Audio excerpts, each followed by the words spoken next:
Mukunda jewellers మొట్టమొదటి factory outlet ఇప్పుడు కూకట్పల్లి, కొత్తపేట్, సోమాజిగూడ మరియు ఖమ్మంలో. Welcome to Suman TV. నేను మీ సుమన్ టీవీ నాగ్. కోల్కతా ఇన్సిడెంట్కి సంబంధించినటువంటి వాటి విషయంలో ఈరోజు సిబిఐ కోర్టు అంటే సెల్డా కోర్టు ఏదైతే ఉందో అక్కడ సందీప్ ఘోష్కి సంబంధించినటువంటి కొన్ని కీలక అంశాలు బయటికి రావడం జరిగింది. అయితే నిన్న సుప్రీంకోర్టు హియరింగ్స్ తర్వాత ప్రొటెస్టర్స్ కొంతమంది నిరసన ఆపుతారు అని చెప్పేసి అనుకున్నారు. దాని తర్వాత మమతా బెనర్జీ కూడా వాళ్ళతోటి మాట్లాడటం జరిగింది. పార్షియల్గా మాకు జడ్జిమెంట్ వచ్చిందే తప్ప దీనికి సంబంధించినటువంటి కంప్లీట్ జస్టిస్ రాలేదు అనేటువంటి వర్డ్ కూడా వినిపిస్తూ ఉంది. బోత్ సైడ్స్ నుంచి కూడా కొంత అంటే ఉపశమనం కలిగించేటువంటి విషయాలు వచ్చినా ఇంకా సరే నిరసన చాలా బలంగా చేసి ముందుకు వెళ్తూ ఉన్నారు. వీటికి సంబంధించినటువంటి అప్డేట్స్ ఏంటి అండ్ సందీప్ ఘోష్ అప్డేట్ ఏంటి అనేది ఈరోజు మనతో పాటు హైకోర్టు అడ్వకేట్ రవీంద్రనాథ్ గారు ఉన్నారు. అది వారి మాటలో అడిగి తెలుసుకుందాం. Hello sir. హాయ్ అండి నాగరాజ్ గారు. ఈ రోజు కనుక మనం చూస్తే అండి సెల్డా కోర్టు అసలు ఏం చెప్పింది? అయితే సెల్డా కోర్టు విషయం ముందుకు వెళ్లే ముందు ఈ నిరసనకారులకి మమతా బెనర్జీకి మధ్య ఈ విషయం టాపిక్ తీసుకొని మనం సెల్డా కోర్టుకి వెళ్దామండి. Okay sir. అంటే ఇది ఇంపార్టెంట్ పాయింట్ యాక్చువల్గా. ముందుగా మమతా బెనర్జీ గారు ఏమనుకున్నారంటే వాళ్ళ డిమాండ్స్ ఏవైతే ప్రధానంగా 4 డిమాండ్స్ చెప్పారో ఆ 4 డిమాండ్స్లో కానీ మనం యాక్సెప్టెన్స్ ఇచ్చినట్లయితే డెఫినెట్గా వాళ్ళు స్ట్రైక్ కాల్ ఆఫ్ చేస్తారు, మళ్ళీ యథావిధిగా వాళ్ళు విధి నిర్వహణలో పార్టిసిపేట్ చేస్తారు, కొంతవరకు నాకు హెడ్ఏక్ తగ్గుతుంది అని భావించినటువంటి మమతా బెనర్జీ గారికి పెద్ద తలకాయ నొప్పిగా తయారయ్యారు ఈ నిరసనకారులు, వైద్య విద్యార్థులు. ముందు వీళ్ళు ఏం చేశారంటే మా డిమాండ్స్లో ఏ ఒక్కటి నెరవేర్చినా మేము స్ట్రైక్ కాల్ ఆఫ్ చేస్తామన్నటువంటి చెప్పినటువంటి ఈ నిరసనకారులు, ధర్నాలో పాల్గొనేటువంటి ఈ జూనియర్ డాక్టర్లు ఏదైతే మమతా బెనర్జీ గారు గవర్నమెంట్తో మొన్న 15th నాడు జరిగేటువంటి మమతా బెనర్జీ గారితో చర్చల తర్వాత బయటకు వచ్చి వీళ్ళకన్నా ముందు నిరసనకారుల కన్నా ముందే మీ డిమాండ్స్లో 99% నేను యాక్సెప్ట్ చేస్తున్నాను, అదేవిధంగా సిపిని తొలగిస్తున్నాను, వైద్యాధికారులను కూడా నేను 3 మీరు అడిగారు అందులో 2 అధికారులను తొలగిస్తున్నాను, అట్ ద సేమ్ టైం మీరు ఏదైతే వైద్య ప్రమాణాలు పాటిస్తూ భద్రత ఎక్కడైతే హాస్పిటల్స్లో భద్రత కల్పించమని మీరు కోరారో వాటికి కూడా ఇమీడియట్గా యాక్షన్ తీసుకొస్తాను, అందుకని తొందరగా మీరు జాయిన్ అవ్వమని చెప్పి మమతా బెనర్జీ గారు అనౌన్స్మెంట్ చేశారు. అనౌన్స్మెంట్ చేసినా సరే మేము అంతర్గతంగా మేము ఒక మీటింగ్ అనౌన్స్ చేసింది, మేము ఒక మీటింగ్ కండక్ట్ చేసుకుంటాం, మా మీటింగ్లో ఫైనల్ జడ్జిమెంట్ ప్రకారం మేము బయటకు వస్తామని కొత్త వెర్షన్ని చెప్పడం జరిగింది నిరసనకారులు.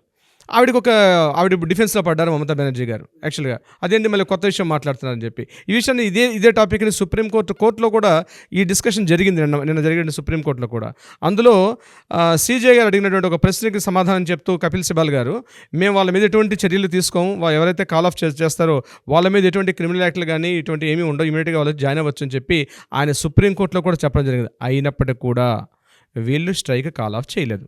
ఈరోజు మధ్యాహ్నం మమతా బెనర్జీ గారు మరలా బయటకు వచ్చి మన దక్షిణ కలకత్తా జిల్లాలన్నీ కూడా వర్షాలతో మునిగిపోయి చాలా ఇబ్బందులు, ప్రజలు అల్లకల్లోలు పడుతున్నారు, వాళ్ళకి సరైన రవాణా సౌకర్యాలు లేక వర్షాలు హెవీగా రెన్స్ పడుతున్నాయి కాబట్టి పెద్ద సైక్లోన్ కూడా రావడం జరిగింది, సైక్లోన్ కూడా కేర్ చేయట్లేదు వాళ్ళు ఈ విషయంలో సంబంధించి, కాబట్టి మీరు మీ స్వస్థలాలకు వెళ్ళి మీరు అక్కడ వైద్య సేవలు అందిస్తే కానీ అక్కడ ప్రజలు చాలా ఇబ్బందులు పడుతున్నారు కాబట్టి మీరు డ్యూటీలో జాయిన్ అవ్వమని చెప్పినప్పుడు కూడా నిరసనకారులు ఏమాత్రం కూడా రెస్పాండ్ కాలేదు.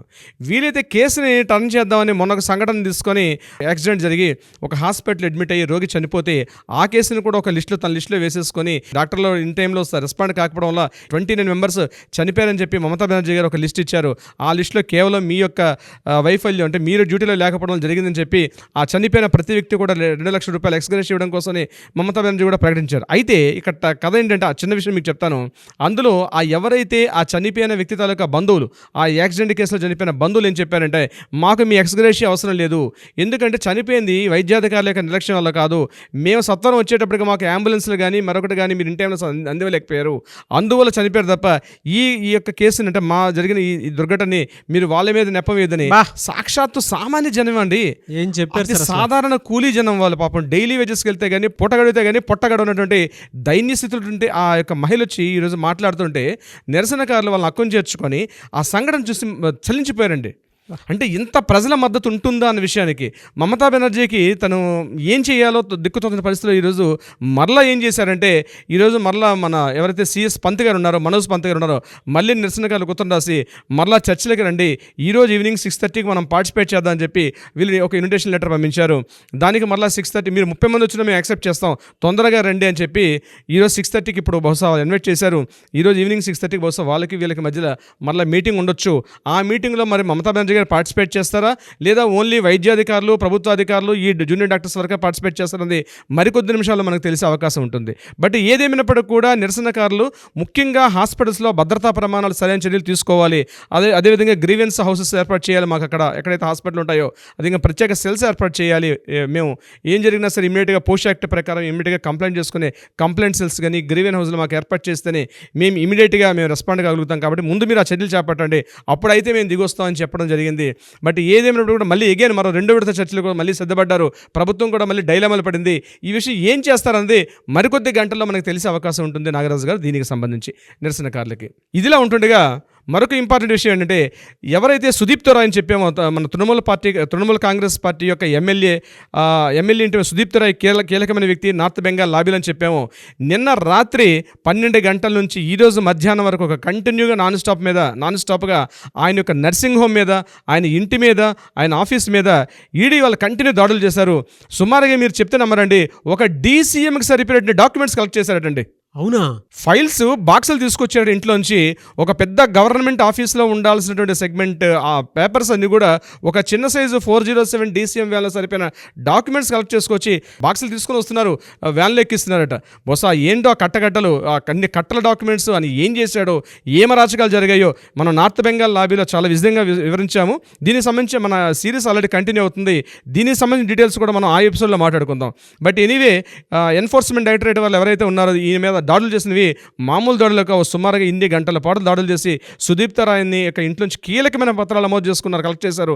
మరి సిబిఐ వాళ్ళు ఇవన్నీ కలెక్ట్ చేసి అవి ఫైలింగ్ చేయడానికి ఎన్నాళ్ళు పడుతుందో అదంతా అదొక పెద్ద మిస్టరీగా ఉంది నాగరాజు గారు. దీనికి సంబంధించి మరొక కీలకమైన విషయం ఏంటంటే, మీరు అడిగిన 2వ ప్రశ్నకు సమాధానంగా నిన్న సెల్డా కోర్టులో అటు సందీప్ ఘోష్, అభిజిత్ మండల్ ఎవరైతే తలా పోలీస్ స్టేషన్లో ఉన్నటువంటి SHO అతనికి at the same time CBI వాళ్ళు ఇతన్ని ప్రవేశపెట్టారు, వీళ్ళిద్దరిని కూడా మ్యాజిస్ట్రేట్ గారి ముందర. మ్యాజిస్ట్రేట్ దేబశిష్ డే అని, he is a nice person, very gentlemen, చాలా అనుభవమైన వ్యక్తి. అయితే దేబశిష్ డే గారు ఒకే ప్రశ్న సూటిగా వేశారు మ్యాజిస్ట్రేట్ గారు. ఈ కేసు ఏదైతే ఉందో ఆగస్టు 9వ జరిగిన సంఘటనకు సంబంధించి వీళ్ళకు ప్రత్యక్షంగా అందులో వీళ్ళకి ప్రమేయం ఉందా అని ఒక ప్రశ్న వేశారు. సిబిఐ వాళ్ళు నీళ్లు నలుపుకుంటూ దాటవేసే ప్రయత్నం చేశారు, సరైన సమాధానం చెప్పలే. అట్లా కంటిన్యూగా ఒకే క్వశ్చన్ని 7 times రిపీట్ చేసుకుంటూ వేశారు. అప్పుడు సిబిఐ వారు చెప్పే సమాధానం యాస్టిజ్గా చెప్పారు. హత్యలో ఇతని యొక్క పాత్ర ఉన్నదా, ఇతని యొక్క ఇన్వాల్వ్మెంట్ ఉందా, మీ దగ్గర ఏమైనా సాక్ష్యం ఉందా అని మ్యాజిస్ట్రేట్ గారు ప్రశ్న వేశారు. ఇందులో అప్పుడు సిబిఐ వాళ్ళు 7వసారికి సమాధానం ఏం చెప్పారంటే, ఇందులో ప్రమేయం ఉన్న కొంతమంది వ్యక్తుల యొక్క ఆదేశాల మేరకు వీరు వ్యవహరించే అవకాశం ఉంది. వీరు డైరెక్ట్గా పాల్గొన్నారు అని మేము నేరుగా చెప్పలేము, అలా అని త్రోసిపుచ్చలేము, చాలా వెర్షన్స్ ఉన్నాయి. ఇది వాళ్ళకి మ్యాజిస్ట్రేట్ గారి మధ్య యాజ్ ఇట్ ఈజ్ వాళ్ళు జరిగినటువంటి ఆ బెంగాలీ వెర్షన్ని నేను మీకు ట్రాన్స్లేట్ చేసి చెప్పాను మన నాగరాజు గారు. మార్నింగ్ బిఆర్ సింగ్ హాస్పిటల్లో అటు సందీప్ ఘోష్ని at the same Abhijit Mondal వీళ్ళిద్దరిని కూడా అక్కడ మెడికల్ టెస్టులు చేసి కోర్టు తీసుకొచ్చారు. అయితే ఇక్కడ కోర్టులో ఒక ఇంట్రెస్టింగ్ ఒక పాయింట్ జరిగింది. ఏమిటంటే, చాలా రోజుల తర్వాత, అంటే ఆగస్టు 9 తర్వాత, బహుశా ఆగస్టు 8 బిఫోర్ అభిజిత్ మండలికి సందీప్ ఘోష్, ఎందుకంటే ఈ యొక్క హాస్పిటల్ తలా పోలీస్ స్టేషన్ పరిధిలో వస్తుంది. ఈ తలా పోలీస్ స్టేషన్కి ఉన్నటువంటి SHO ఎవరు? అభిజిత్ మండల్. మనం గతంలో అభిజిత్ మండల్ మీద ఒక ప్రత్యేక వీడియో కూడా మనం చేసాం. అయితే ఈరోజు ఇద్దరు ముఖాముఖి కూర్చోవలసిన పరిస్థితి వచ్చింది. ముఖాముఖి ఒకరినొకరు చూసుకున్నారు. ఎవరు? సందీప్ ఘోష్, అభిజిత్ మండల్ ఇద్దరు ఫేస్ టు ఫేస్ చూసుకున్నారు. వారి ఫేసులను కూడా ముఖ్యంగా సిబిఐ ఆఫీసర్లు వీళ్ళందరూ కూడా, ఎందుకంటే ఇంటరాగేషన్ చేసేటప్పుడు ఆయనకి వేరే ఇంటరాగేషన్ చేశారు, ఈయనకి వేరే రూమ్ ఇంటరాగేషన్ చేశారు. మొత్తానికి ఇద్దరు ఉన్నారని తెలుసు, బట్ ఏం చెప్తుందో తెలియదు కదా వాళ్ళకి. బట్ ఏం జరిగారంటే, ఈరోజు కోర్టులో ఒకరికొకరు ముఖాముఖి చూసుకునే అవకాశం దొరికింది. At the same time judge panel మీద దేబశిష్ డే గారు కూడా దీన్ని అబ్జర్వ్ చేస్తూ కూర్చున్నారు, ఏం జరుగుతుందని చెప్పేసి. అయితే ఆయన ఏం చెప్పారంటే, ఇక్కడ మా ముందు ఇంటరాగేట్ చేయండి అని చెప్పి సిబిఐ అడ్వకేట్స్ని ప్రాసిక్యూట్ చేయండి, వీళ్ళు మాట్లాడండి అని చెప్పి దేబశిష్ డే గారు ఒక పర్మిషన్ ఇచ్చారు వీళ్ళతో మాట్లాడమని చెప్పి. అప్పుడు వీళ్ళిద్దరిని కూడా ఇంటరాగేట్ చేశారు అడ్వకేట్స్, అక్కడే సిబిఐ అడ్వకేట్స్ ఇంటరాగేట్ చేసినప్పుడు ఈయన చెప్తున్నటువంటి సమాధానానికి, అదేవిధంగా మన అభిజిత్ మండల్ గారు చెప్తున్న సమాధానానికి ఎక్కడ పొంతం లేవు. ఇదే విషయం నాకు 2 నిమిషాలు మాట్లాడిన తర్వాత ఇమీడియట్గా సిబిఐ అడ్వకేట్స్ అదే చెప్పారు, సార్ మేము ఇంటరాగేషన్ చేసినప్పుడు కూడా వీళ్ళు పొంతం లేని సమాధానాలు చెప్తున్నారు, చెప్పే విధానం కూడా ఇలానే ఉంది అని చెప్పడం కూడా జరిగింది. అంటే పొంతం లేవు, ఈయన చెప్పే వెర్షన్కి ఆయన చెప్పే వెర్షన్కి సమాధానాలు ఎక్కడ పొంతం లేవు. అంటే క్లియర్గా అడిగారు, మీకు ఎన్ని గంటలకు మార్నింగ్ ఫోన్ వచ్చింది అని సందీప్ ఘోష్ గారిని అడగడం జరిగింది. 9:30కి నేను ఫోన్ రిసీవ్ చేసుకున్నాను అని చెప్పారు ఈయన. At the same time Abhijit Mandal గారికి అడిగారు, మీకు ఫోన్ ఎన్ని గంటలకు వచ్చిందని. అంటే మార్నింగ్ 10:03 మాకు వచ్చింది ఫోను. ఓకే, మీరు ఎన్ని గంటలకు మీరు GDA డైరెక్ట్లో మీరు అక్కడ ఏమని రాశారు అంటే, మీకు ఏమైనా ఫోన్ వచ్చింది అంటే ఆల్రెడీ సౌమిత్ర రాయ్ ఎవరైతే పీజీటీ విద్యార్థి 9:30 సౌమిత్ర రాయ్ ఫస్ట్ ఆ యొక్క మృతదేహాన్ని చూసిన తర్వాత ఇమీడియట్గా ఇన్ఫార్మ్ చేయడం జరిగింది. సో సౌమిత్ర రాయ్ మీకు ఏం ఇన్ఫార్మ్ చేశాడు, ఫోన్ చేశాడు, సార్ ఒక డెడ్ బాడీ ఉంది అని మీకు ఫోన్ వచ్చింది. Is it right? అవును సార్ వచ్చింది. మీరు వచ్చినప్పుడు మీరేమని జీడీలో మీరు ఏమని రాశారు? ఎఫ్ఐఆర్ అంటే ఇంకా జీడీఈలో అంటే ఎఫ్ఐఆర్కి ముందు జీడీ ఉంటుంది, అంటే జనరల్ డైరీ ఇన్ఫర్మేషన్ జీడీఐ. అందులో మీరు ఏమని రాశారు? ఇన్ఫర్మేషన్ వచ్చింది ఒక అమ్మాయి స్పృహలో లేదు అని చెప్పి మీరు రాశారు. మీకు వచ్చిన ఇన్ఫర్మేషన్ ఏంటి? అమ్మాయి చనిపోయింది అని. ఒక అమ్మాయి ఇక్కడ డెడ్ బాడీ ఉందని మీకు వస్తే అమ్మాయి స్పృహలో ఉందని 7 నిమిషాలు లేట్లో ఈ వర్డ్ని మీరు ఎందుకు రాశారు అని డైరెక్ట్గా సిబిఐ వారు అడ్వకేట్ అడిగారు. At the same time magistrate గారు ముందర ఈ డిస్కషన్ జరగడం జరిగింది అక్కడ. అప్పుడు మ్యాజిస్ట్రేట్ గారు BNS 173 సెక్షన్ ప్రకారం మీరు ఏదైతే మీకు దొరికిన సాక్ష్యం ఏదైతే ఉందో దాన్ని మీరు ఒక సిస్టమ్ ప్రకారం మీరు నమోదు చేయడంలో మీరు పూర్తిగా విఫలమయ్యారు, దానికి మీరు అంగీకరిస్తున్నారా అని అడగడం జరిగింది. దానికి ఆయన సమాధానం చెప్పకుండా అభిజిత్ మండల్ గారు మౌనముద్ర వహించడం జరిగింది అక్కడ. అయితే నాగరాజ్ గారు ఈ డిస్కషన్ వెరీ ఇంట్రెస్టింగ్ అనమాట. ఇద్దరు ఆపోజిట్ చైర్స్లో కూర్చున్నారు, ఒకరు ముఖాలు చూసుకుంటున్నారు. ఇతనేం చెప్పాడో అతనికి తెలియట్లేదు, అతనేం చెప్పాడో ఇతను తెలియట్లేదు అట్ ద టైమ్ ఆఫ్ ఇంటర్గేషన్లో. బట్ ముఖాముఖి అయిన తర్వాత వాళ్ళు ఎక్స్ప్రెస్ అయ్యే విధానాన్ని పూర్తిగా రికార్డ్ చేశారు. ఏమని ఇది కూడా ఇట్స్ ఎ పార్ట్ ఆఫ్ కోర్టులో వారి యొక్క భావాలు ఎలా ఉన్నాయి, వాళ్ళు బిహేవ్ చేసే విధానాలు ఉందని కూడా వాళ్ళు చేశారు. ఈ డిస్కషన్ అయిపోయిన తర్వాత మధ్యాహ్నం 1:30, 1:40 ప్రాంతాల మళ్ళీ ఇక్కడి నుంచి తీసుకొని మళ్ళీ సిబిఐ ఉన్నటువంటి కోర్టులో జాయిన్ చేయడం జరిగింది. ఇది very interesting point. After August 9 తర్వాత ఇది మనం పబ్లిక్లో జరిగిన విషయం కాబట్టి అందరూ చూశారు దీన్ని. చాలా ఇంట్రెస్టింగ్ పాయింట్ నాగరాజు గారు. అయితే ఇందులో మనకు తెలిసింది ఏంటంటే ఇది గ్యాంగ్ రేప్ కాదు అన్న విషయాన్ని వీళ్ళు ధృవీకరించారు. కొంతవరకు సిబిఐ వాళ్ళకి అక్కడ మ్యాజిస్ట్రేట్ గారు అడిగారు, ఇది గ్యాంగ్ రేపా సింగిల్గా జరిగిందా సంజయ్ రాయ్ మీద అంటే ఇది గ్యాంగ్ రేప్ అయ్యే అవకాశం లేదు, సింగిల్గా జరిగింది అన్నటువంటి ఒక విషయాన్ని అయితే వాళ్ళు తెలియపరచడం జరిగింది. అయితే ఈ మధ్యకాలం మనకు వస్తున్న ఊహాగానాలు ఏవైతే ఉన్నాయో ఇది గ్యాంగ్ రేప్ కానీ చాలా మీడియాలో చాలామంది చెప్పడం జరిగింది. దాన్ని కట్ చేస్తూ ఈరోజు సిబిఐ వారు డైరెక్ట్గా కోర్టులోనే అందరి ముందే మాట్లాడిన విషయం బహుశా అది గ్యాంగ్ రేప్ కాదు, సింగిల్గా జరిగింది అన్న విషయం అయితే కొంతవరకు కన్ఫర్మేషన్ చేశారు. బట్ మేము ఇంకా సాక్ష్యాలని దాన్ని పరిశీలించే పనిలో ఉన్నాం కాబట్టి అతి తొందరలోనే దాన్ని కూడా రివీల్ చేస్తామని చెప్పి సిబిఐ వారి నుంచి చెప్పడం కూడా జరిగింది దీనికి సంబంధించి. సో ఇది యాక్చువల్గా ఒక interesting point.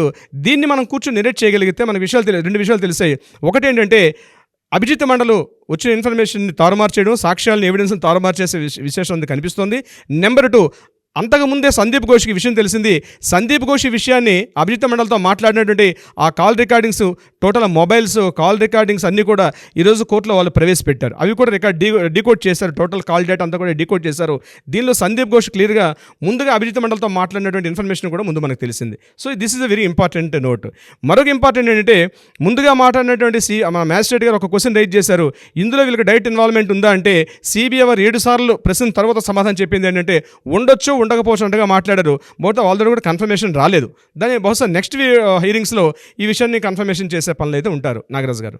What a knowledge అంటే పిన్ టు పిన్ అక్కడ జరిగినట్టు కళ్ళకు కట్టినట్టు చూపిస్తున్నారు సార్. న్యాయం కోసం ఎంత దూరం అయినా సరే వెళ్ళడానికి ప్రయత్నం చేయడానికి అంటే మన వంతుగా మనం ఇన్ఫర్మేషన్ ఇస్తూ ఉన్నాం. కానీ బట్ మీరు మాత్రం ప్రాక్టీస్ అంతా పక్కన పెట్టి దీనికి ఒక రైట్ జడ్జ్మెంట్ వస్తుంది నాగరాజ్ గారు అని చెప్పేసి ప్రతిసారి మన ఆడియన్స్తో పాటు మీరు కూడా ఈ కృషి ఏదైతే ఉందో డెఫినెట్గా ఒక మంచికి నాంది పలుకుతుంది. ఏదైనా we want justice, we demand justice. Thank you so much Ravindranath గారు. Thank you so much Nagaraj గారు.